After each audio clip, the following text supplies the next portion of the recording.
خبردار، دعا میں کچھ ایسی غلطیاں ہیں جو آپ کو کبھی نہیں کرنی چاہیے۔ خداوند یسوع مسیح کی پاک، معتبر، میٹھے اور پیارے نام میں آپ سب کی سلامتی ہو۔ دوستو، میں ہوں عمران، آپ کا بھائی، آپ کا دوست۔ چینل گاڈ از لو سے آپ سب کو خوش آمدید کہتا ہوں۔ دوستو، دعا ایک ایسا مقدس ذریعہ ہے جس کے ذریعے ہم خدا کا حصہ بنتے ہیں۔ لیکن کیا آپ جانتے ہیں کہ بائبل کے مطابق دعا کرتے وقت کچھ ایسی غلطیاں ہیں جو ہمیں کبھی نہیں کرنی چاہیے؟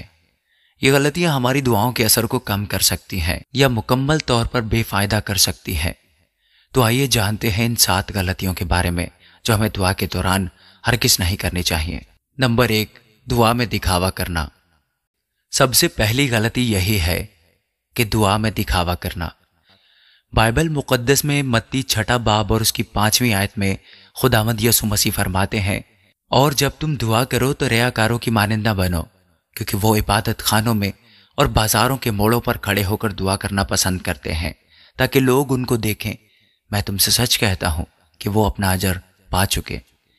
اس کا مطلب یہ ہے کہ دعا ایک پرسنل اور دیانتدارانہ عمل ہونا چاہیے۔ اگر ہم دکھاوے کے لیے دعا کرتے ہیں تو اس کی کوئی روحانی حقیقت نہیں ہوتی۔ نمبر 2، بغیر ایمان کے ساتھ دعا کرنا۔ دوسری غلطی ہے کہ بنا ایمان کے دعا کرنا۔ یعقوب 6 باب اس کی پہلی آیت میں یوں لکھا ہے، مگر ایمان کے ساتھ مانگے اور کچھ شک نہ کرے، کیونکہ شک کرنے والا سمندر کی لہر کی مانند ہوتا ہے جو ہوا سے بہتی اور اچھلتی ہے۔ دوستو، جب ہم دعا کرتے ہیں تو ہمیں کامل یقین ہونا چاہیے کہ خدا ہماری دعاؤں کو سنے گا اور جواب دے گا۔ دوستو، یہ بات یاد رکھیے، اگر ہم شک کرتے ہیں تو ہماری دعائیں کمزور ہو جاتی ہیں۔ نمبر 3، معاف نہ کرنے والا دل۔ متی 11 باب اور اس کی 25ویں آیت میں لکھا ہے، اور جب کبھی تم کھڑے ہوئے دعا کرتے ہو، اگر تمہیں کسی سے کچھ شکایت ہو تو اسے معاف کرو، تاکہ تمہارا باپ بھی جو آسمان پر ہے تمہارے گناہ معاف کرے۔ دوستو، اگر ہمارے دل میں کسی کے لیے کوئی تلخی یا کڑواہٹ ہے تو دعا سے پہلے ہمیں اسے معاف کرنا چاہیے، کیونکہ معاف نہ کرنے والا دل ہماری دعا میں رکاوٹ بن سکتا ہے۔ نمبر 4، روحانی فخر۔ لوکا 18 باب اور اس کی 9 سے 14 آیت میں ایک فریسی اور محصول لینے والے کی کہانی ہے۔ فریسی نے فخر سے دعا کی، جبکہ محصول لینے والے نے شائستگی سے، اور یسوع نے کہا کہ خدا نے ٹیکس لینے والے کو راست باز ٹھہرایا، نہ کہ فریسی کو۔ یسوع کے پیارو، یاد رکھو، دعا میں عاجزی بہت ضروری ہے۔ روحانی غرور ہمیں خدا سے دور کر دیتا ہے۔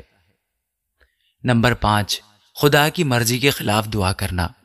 یوحنا کا پہلا خط اس کا 5واں باب اس کی 14 آیت میں لکھا ہے، اور ہمیں جو اس کے ساتھ دلیری ہے اس کا سبب یہ ہے کہ اگر اس کی مرضی کے موافق کچھ مانگے تو وہ ہماری سنتا ہے، اور یہی وہ اعتماد ہے جو ہمیں اس پر ہے کہ اگر ہم اس کی مرضی کے مطابق کچھ مانگتے ہیں تو وہ ہماری سنتا ہے، ہمیں عطا کرتا ہے۔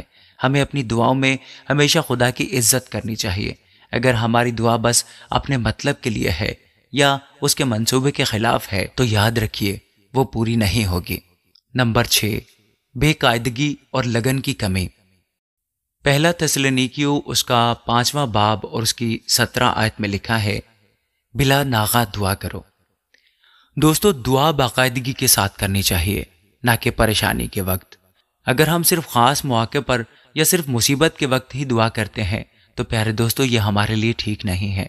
دعا ہمیشہ باقاعدگی اور لگن ہی سے کرنی چاہیے۔ نمبر 7، اپنے الفاظ پر توجہ نہ دینا۔ 7ویں اور آخری غلطی یہ ہے کہ جب آپ اپنے الفاظ پر توجہ نہیں دیتے۔ متی 6 باب اور اس کی 7ویں آیت میں یسوع مسیح فرماتے ہیں، اور دعا کرتے وقت غیر قوموں کے لوگوں کی طرح بک بک نہ کرو، کیونکہ وہ سمجھتے ہیں کہ ہمارے بہت بولنے کے سبب سے ہماری سنی جائے گی۔ دوستو، جب بھی آپ دعا کرتے ہو تو دوسروں کی طرح فضول باتیں مت کیا کرو، کیونکہ وہ لوگ سمجھتے ہیں کہ ان کے بہت بولنے سے ان کی بات سنی جائے گی۔ ہمارے الفاظ جو ہم دعا میں ادا کرتے ہیں بہت ہی اہمیت کے حامل ہوتے ہیں۔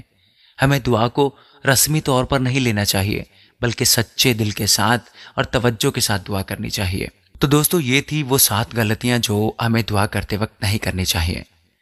دوستو، دعا کا مقصد ہمیشہ یاد رکھیں کہ دعا کا مقصد خدا کے ساتھ سچے دل سے رابطہ کرنا ہے۔ جب ہم ان غلطیوں سے بچتے ہیں تو ہماری دعائیں زیادہ مؤثر اور روحانی طور پر فائدہ مند ہو جاتی ہے۔ آخر میں آپ سب کے لیے دعا، خداوند آپ سب کو باقاعدگی سے دعا کرنے والا اور خداوند کے حکم کے مطابق، خداوند کے کلام کے مطابق دعا کرنے والا بنائے۔ آپ سب کو اپنی حفاظت میں رکھے، کسی جگہ پر کہیں بھی جھکنے نہ دے، ہمیشہ ذلت سے بچائے اور عزت عطا کرے۔ یہ سب کچھ مانگتا اور پا لیتا ہوں خداوند یسوع مسیح کے نام سے، آمین۔ دوستو، اگر آپ کو یہ ویڈیو پسند آئی ہو تو اسے لائک اور شیئر ضرور کیجیے